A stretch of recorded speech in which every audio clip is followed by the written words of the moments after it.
Good morning. रहीम के दोहे। आब गई आदर गया, नैनन गया सनेही, ये तीनों तब ही गए। इस दोहे में कवि प्रेम और मानवीय संबंधों की सूक्ष्म मर्यादा को समझाता है। कवि कहते हैं कि जब तक प्रेम निस्वार्थ, संकोचपूर्ण और मौन रहता है, तब तक उसमें 3 गुण बने रहते हैं। लज्जा यानी आबरू जिसको कहा जाता है, सम्मान अर्थात आदर, और आंखों में झलकने वाला सच्चा प्रेम, नैनन का स्नेह। परंतु जैसे ही प्रेम में कछुदेही अर्थात कुछ मांगने की भावना आ जाती है, चाहे वह धन हो, सुविधा हो, उपकार हो या कोई व्यक्तिगत अपेक्षा, उसी क्षण ये तीनों गुण नष्ट हो जाते हैं। यानी अगर किसी से कुछ मांग लो तो उसी समय मनुष्य की इज्जत, मान, आदर सब चला जाता है। मांग आते ही प्रेम का स्वरूप बदल जाता है। वह प्रेम न रहकर स्वार्थपूर्ण व्यवहार बन जाता है।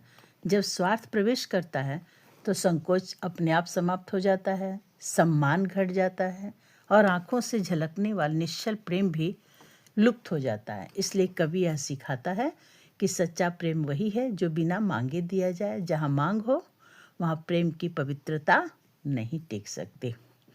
यह दोहा निस्वार्थ प्रेम और मानवीय मर्यादा की शिक्षा देता है। प्रेम की सुंदरता मांग में नहीं, त्याग में है। जैसे ही कछुदेही कहा गया, प्रेम का संतुलन टूट जाता है।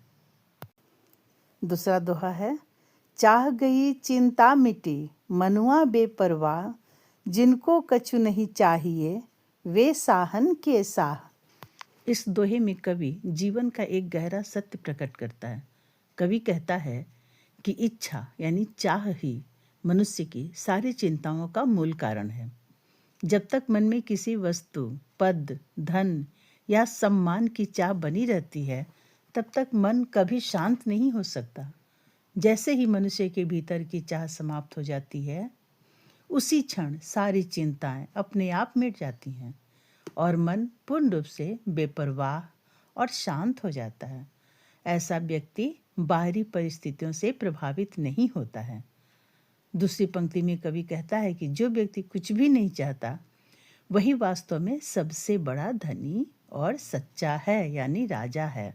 शाहन के शाह मतलब सच्चा राजा वही है। उसके पास भले ही भौतिक धन न हो, लेकिन आंतरिक शांति और संतोष के कारण वह सबसे समृद्ध होता है।